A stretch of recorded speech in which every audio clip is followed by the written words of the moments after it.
Nagsisimula ang pelikulang ito sa isang batang babae na nagngangalang Lindy Lewis. Siya ay may problemang tinatawag na intermittent explosive disorder, na nagiging dahilan upang siya ay magalit at maging marahas ng napakadali kahit sa maliliit na bagay. Dahil dito, si Lindy ay mas malakas at may mas mabilis na galaw kaysa sa karamihan ng mga tao. Dinala siya ng kanyang mga magulang sa isang mental hospital para gumaling, ngunit hindi siya gumaling. Kahit na lumaki siya sa mental hospital, isang misteryosong grupo ang gustong gamitin si Lindy dahil sa kanyang kakaibang kakayahan, ngunit hindi nila mapigilan ang kanyang galit. Ganito rin ang nangyari nang siya ay sumali sa militar, hindi pa rin niya mapigilan ang kanyang galit na madalas na sumasabog. Pagkatapos ng maraming nabigong pagtatangka na tulungan siya, nakilala ni Lindy ang isang psychiatrist na nagngangalang Dr. Ivan Munchin. Gumawa siya ng electroshock vest para makontrol ang galit niya. Kailangang isuot ni Lindy ang vest araw-araw. Kapag naramdaman niyang tumataas ang kanyang galit, kailangan niyang pindutin ang isang remote button na nagpapadala ng kuryente sa vest para pakalmehin siya. Gamit ang electroshock vest, nagsimulang mamuhay si Lindy ng mas normal na buhay. Maya-maya, iminungkahi ni Ivan na makipag-date si Lindy para makita kung maaari siyang magkaroon ng isang malusog na relasyon sa isang tao. Gusto talaga ni Lindy ng normal na buhay, kaya nagpa siya siyang makipag-date sa isang accountant na nagngangalang Justin. Pagdating nila sa restaurant, nag-alala si Lindy na baka magalit si Justin sa kanya, pero kalmado siya at mabait, at gumagaan ang pakiramdam ni Lindy dahil marami silang napag-uusapan. Habang nag-uusap sila ay may dumating na waiter para kunin ang order nila. Nang marinig ng waitress na hindi pa sila handang mag-order, sinabi niyang ibibigay niya ang kanilang mesa sa ibang mga customer. Nagalit dito si Lindy, at naisipan niyang salakayin ng kutsilyo ang waitress, ngunit mabilis na umorder si Justin ng pagkain, na nakatulong sa pagkalma ni Lindy, at nabitawan niya ang kutsilyo. Para mas pakalmayan ang sarili, hiniling ni Lindy na pumunta sa banyo. Habang naghuhugas ng kamay, narinig niya ang waitress sa telepono sa isa sa mga stalls. Pinag-uusapan ng waitress kung paano niya niloko ang dalawang customer para mabilis na mag-order ng pagkain. Nang napagtanto ni Lindy na sila ni Justin ang tinutukoy ng waitress, hindi na napigilan ni Lindy ang kanyang galit at pumasok sa stall para bugbugin ang waitress hanggang sa mahimatay ito.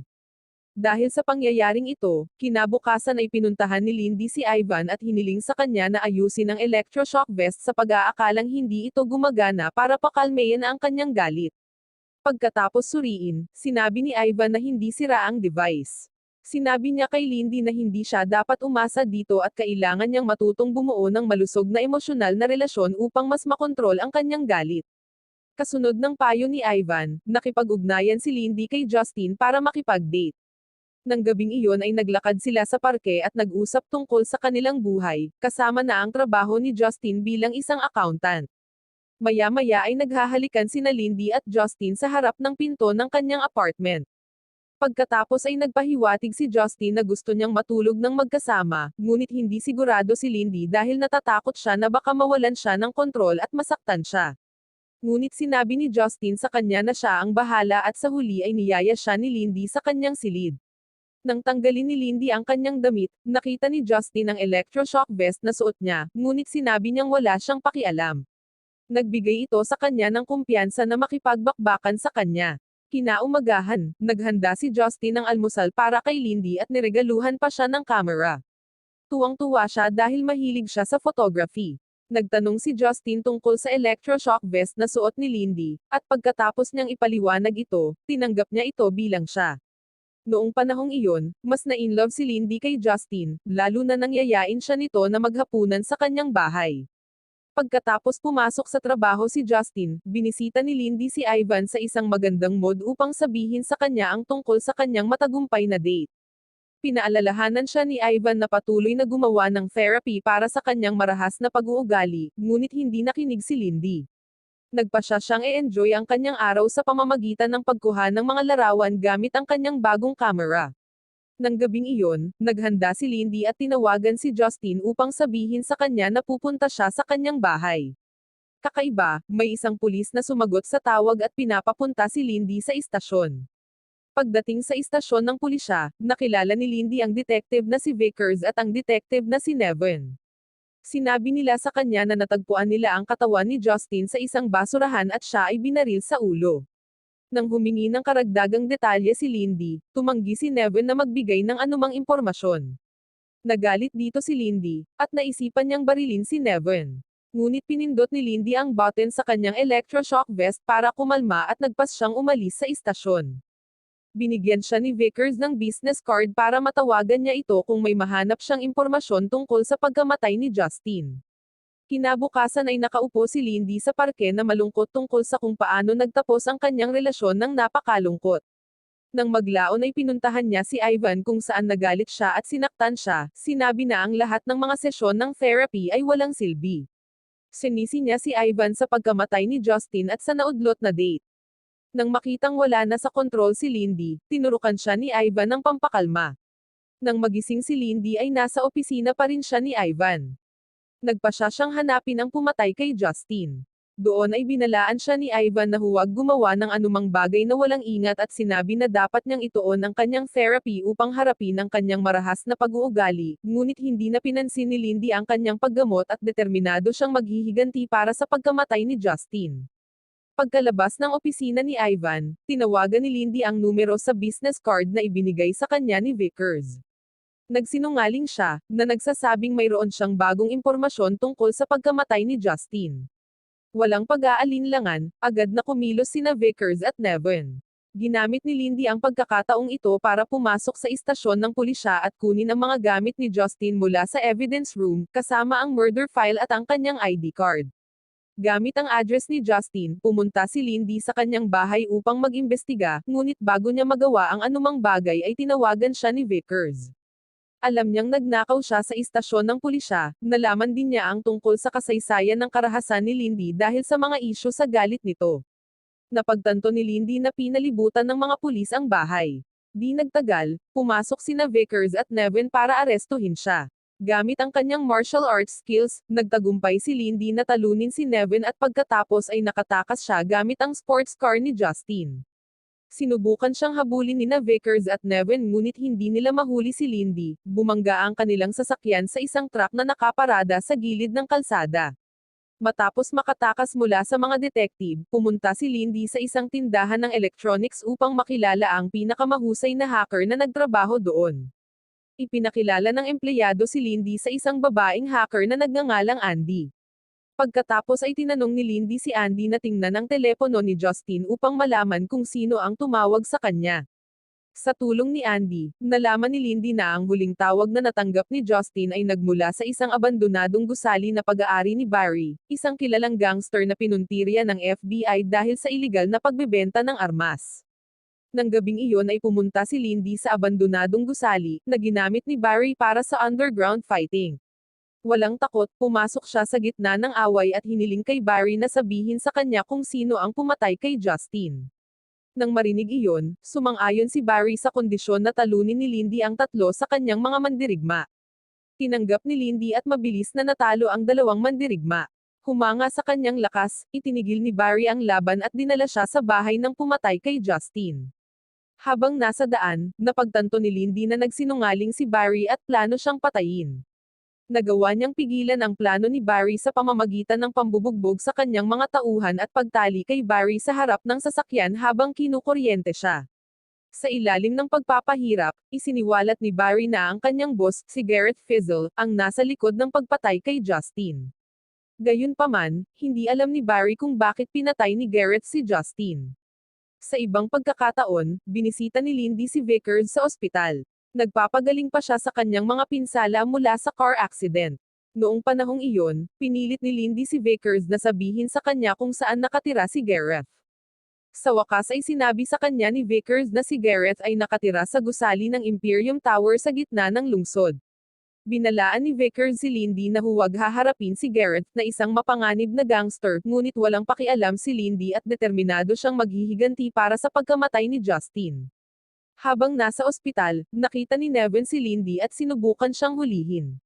Nakatakas si Lindy. Maya-maya, dumating si Lindy sa Imperium Tower.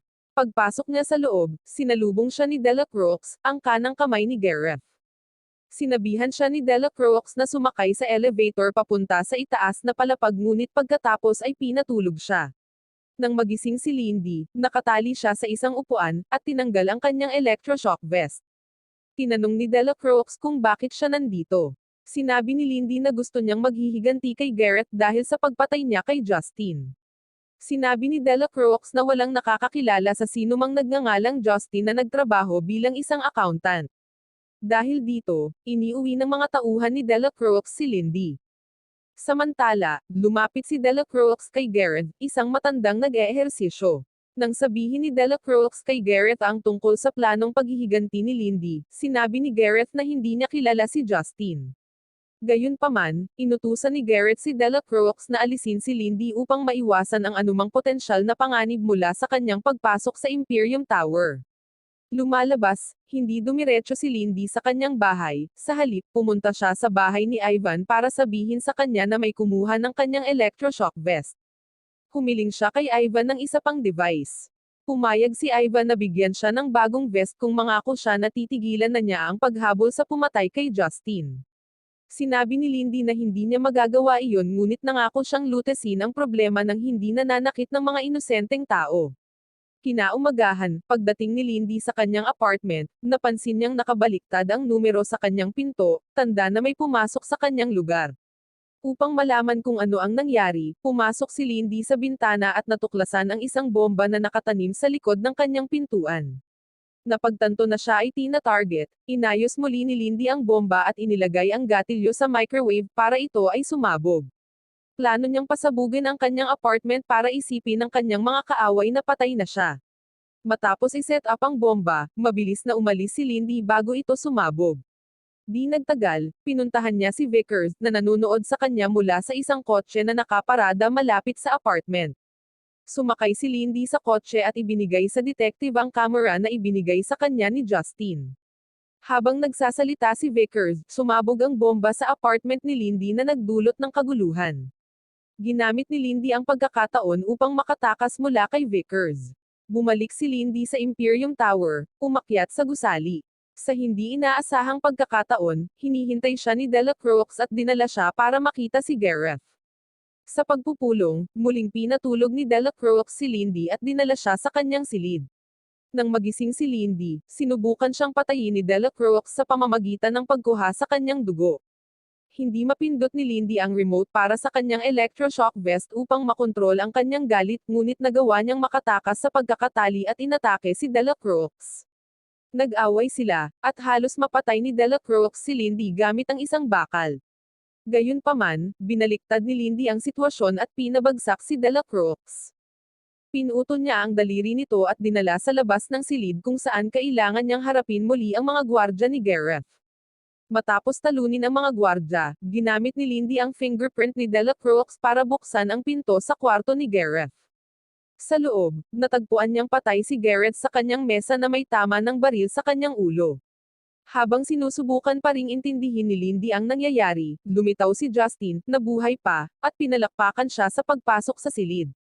Ibinunyag ni Justin na siya ay isang ahente ng CIA na nagpanggap na isang accountant upang mapalapit kay Lindy. Ginamit niya si Lindy para ma-distract si Gareth para mas madali niya itong mapatay. Inihayag din ni Justin na ang CIA ay nag-eksperimento kay Lindy sa pamamagitan ng pagpapadala kay Ivan upang subaybayan siya. Dahil sa galit, sinubukan ni Lindy na salakayin si Justin, ngunit madali niya itong pinigilan sa pamamagitan ng pagpindot sa remote para sa kanyang electroshock vest. Gayunpaman, ang kanyang galit ay naging matindi na ang vest ay tumigil sa paggana. Sa sobrang galit, binato ni Lindy si Justin ng isang bag na may bomba.